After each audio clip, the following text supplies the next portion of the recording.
Oh, Stanford, give me your tired, your broke as all hell, your huddled students yearning to breathe free. Stanford, show me the path toward getting accepted into your prestigious tech bro haven. Allow me one day to suckle on that sweet, sweet Silicon Valley syrup.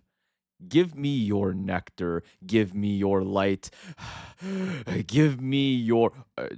Hold on. Give me a sec. Oh, Stanford. What's that you're giving me? You mean this is the key to standing out and showing your personal side? All right. Well. Mm-hmm. Dude, this is bull. This is just a bunch of essay questions. You mean after working so hard on Math Olympiad and robotics crap, the next best way to stand out now is to actually write creatively about myself? What am I, Shakespeare? I'm trying to get that engineering syrup, not some poetry, right? Okay, let's discuss how to write the Stanford essays. I'm just going to go at this one at a time. So, yeah, let's just get right to it. What is the most significant challenge that society faces today? Yeah, this is going to be an obvious one. If you haven't figured it out yet, you're never going to be making it in your chosen industry. It's the oppression of gamers. There's just no debate, man. It's rough out there, all right? My fellow gamers are getting fried out here. Okay, so serious answer though, there really is no right or wrong answer here. Unless you're choosing something that's realistically not going to have an actual large scale impact, like, these youngins, they don't know how to drive a car in stick shift, then it's like, okay, yeah, that's a weak answer. But by the way, my recommendation for this prompt is actually to expand your horizons and aim for abstraction. Anything too literal, like the pollution of the earth, it's like they're fine technically, but you're going to have a much easier time answering with something in abstraction, like the inability to think ahead. Because something like this is a node connected to multiple mediums. It relates to responses to global pandemics, helping students spiral upwards in education, the gajillions of dollars lost from millions of missed entrepreneurial opportunities, the obesity crisis, etc. If you pick an answer that can apply to multiple mediums, you'll have a much farther range. Plus, it has a lot more versatility for sophistication. Okay, next one. How did you spend your last 2 summers? Again, there's no right or wrong answers except for the extreme outliers. Obviously, don't say stuff like you did meth. No, important point. You can say things that were impressive, like a really cool summer internship, starting an online business that made like a gajillion dollars. But hold up there, partner. Keep in mind, your impressive activities are likely already in your extracurricular section anyway. Talking about this again can be a bit pointless because they're not getting any new information. Instead, aim to write about something that shows something new about you. You could even qualify your statement by showing what you felt about your summer experience. For instance, let's say you started a YouTube channel. Maybe you actually learned how to grow not by being intrinsically super smart, but by making mistakes and learning from suspending your presuppositions. This experience itself can show things like your humility and willingness to admit ignorance for the sake of higher learning and improvement. Okay, so next one. What historical moment or event do you wish you could have witnessed? A common misconception about this prompt. You're not required to make this answer related to your major. It's not necessary to just suck up to one specific discipline. Just say something you're genuinely interested in. Here's actually a personal example. I'd say if I could go back in time, one of the moments I'd choose is actually seeing Spanish impressionist Sorolla paint his famous piece, Sewing the Sail. I think the color and light demonstrated by master impressionists like Sorolla is just so, so cool. And personally, I was inspired by my trip to Spain. An answer like this demonstrates an appreciation for art and its history beyond my original major. It's also a great way of subtly referencing my appreciation for other cultures outside of my country via travel abroad. Remember, depending on the answer you give, you can share multiple elements of yourself and your character beyond just the surface level. What you say can reflect a lot about you. All right, next one. Briefly elaborate on one of your extracurricular activities, a job you hold, or responsibilities you have for your family. Much like the other prompts, I think a great way of answering this one is to focus more on the implications behind the activity, job, or family responsibility. I'm going to take working at a boba shop as an example. Now, I know this sounds like a low tier experience, but stick with me here. Simple experiences like these can actually be leveraged very well depending on what you gain from it. Obviously, don't be a doomer about it, but try to draw from your experiences some value, knowledge, or skill that you think you gained, something that might reflect well on your character. For example, maybe working at a boba shop actually helped you round out that antisocial element of your character by pushing you to project your voice more to customers, especially during rush hour. You might have also gained another level of hands on appreciation for the work low income workers do to keep operations running. And that might qualify some of your personal philosophies on helping those in low income environments, which is also a nice contrast from the students who may live in a bubble of affluent opportunities and not have the firsthand experience. By the way, you're not required to have an internship at Goldman Sachs to have a valid answer. Most of y'all don't have the connections for that. Some of y'all are just helping your family out by, like translating things into English for them because your family that immigrated to the States refuses to learn the native language. By the way, what the hell is up with that? I had so many students who had like at least one family member or relative who, for some reason, just vehemently refuses to speak English for some reason. Like, my students would just ask them at some point, why not just learn English so I don't have to help with reading your bills? And they're like, ayo, ew. Like, they're just disgusted.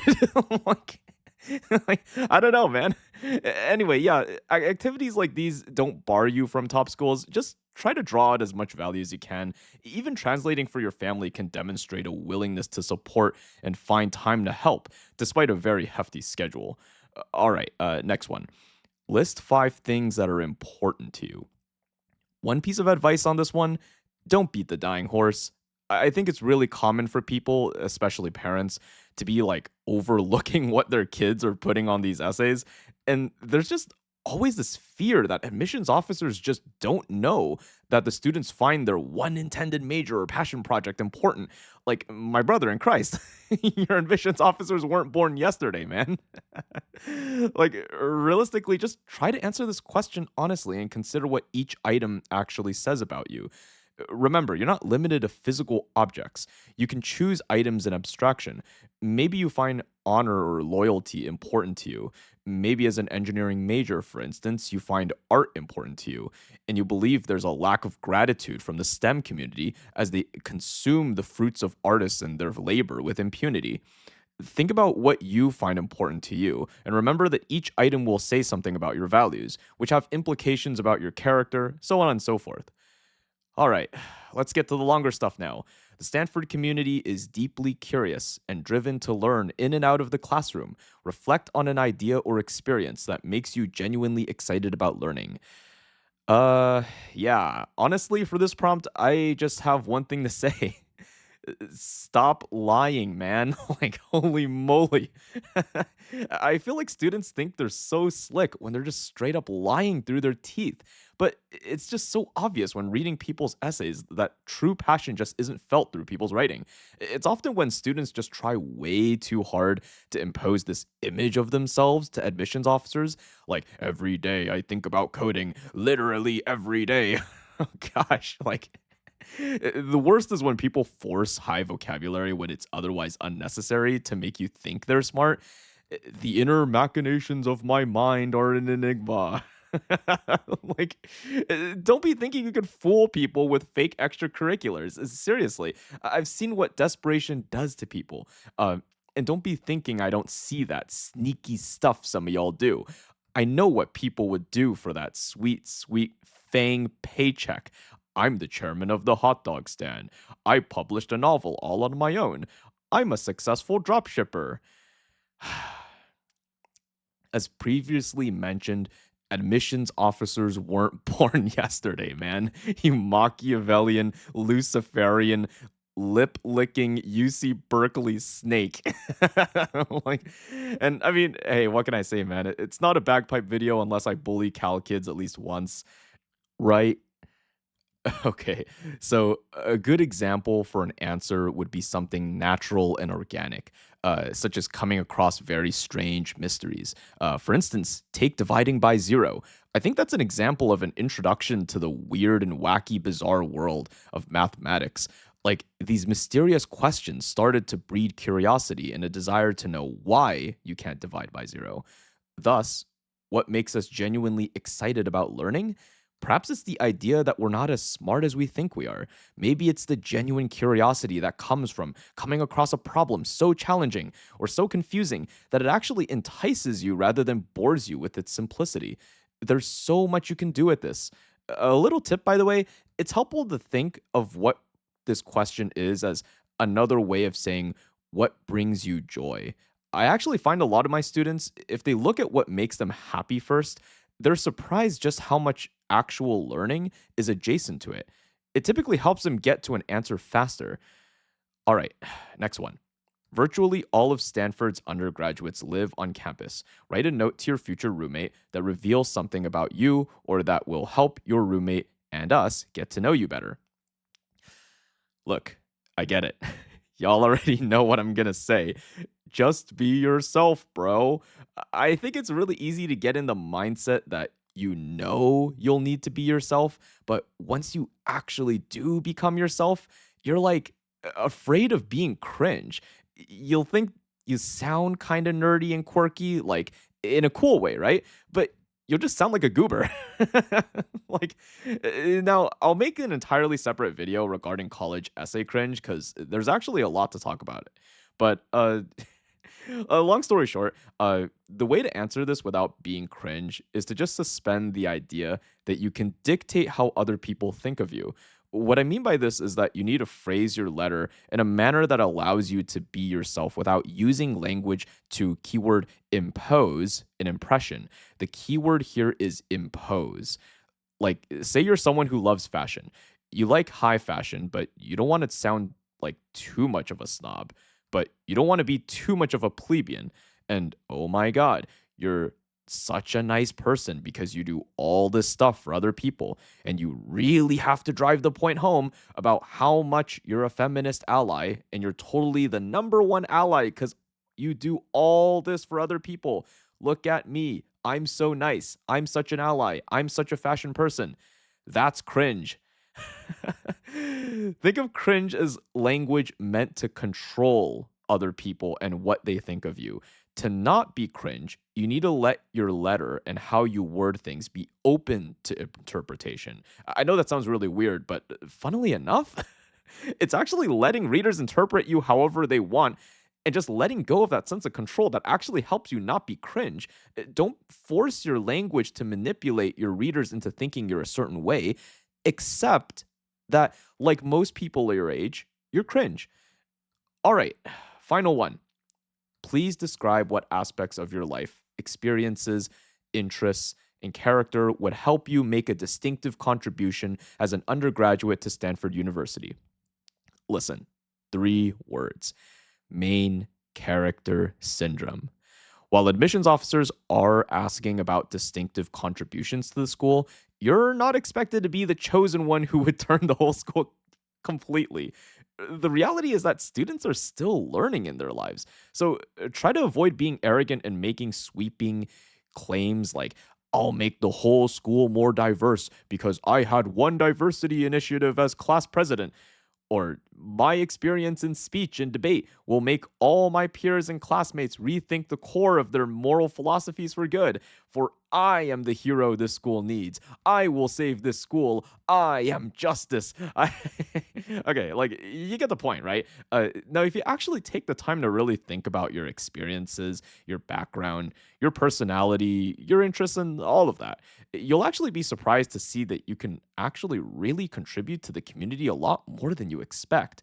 You need to shift from the perspective of trying to sound impressive to admissions officers to thinking about how you can just help the people around you in general and contribute and provide value.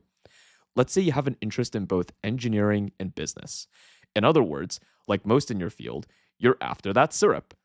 As an engineering minded person, You have the gift of quantitative logic. Your business perspective also equips you with a unique set of heuristics. One of the biggest disadvantages in a lot of social justice activism is that students aren't optimizing their efficiency and outreach. As an engineer and business minded person who may share the same philosophical principles, you might actually be able to contribute a unique quantitative perspective that helps the activism community reach out to much more people and have a lot more impact. Things like data analysis and marketing principles can be really helpful to just budding activism projects that are just starting to get their foot through the door. I know it's not going to be main character stuff, but it's rational and it makes sense for a student. Plus, it shows what your moral philosophies are. Well, that's about it for this one, guys.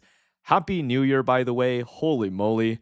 I know y'all are going to be suffering through applications while everyone is all celebrating, but listen, I'm cheering for you, all right? You'll get through this. Once you get into a top school, you get to worry about getting into a top grad school. Then you've got top firms in tech, investment banking, and private equity. Oh, and when you get kids, the grind doesn't stop. They got to get into top schools too. Isn't that great? Like, I'm kidding, man. I don't mean to torture you guys even more. Unless you're aiming for Berkeley Haas or something, then yeah, you kind of do deserve to get bullied.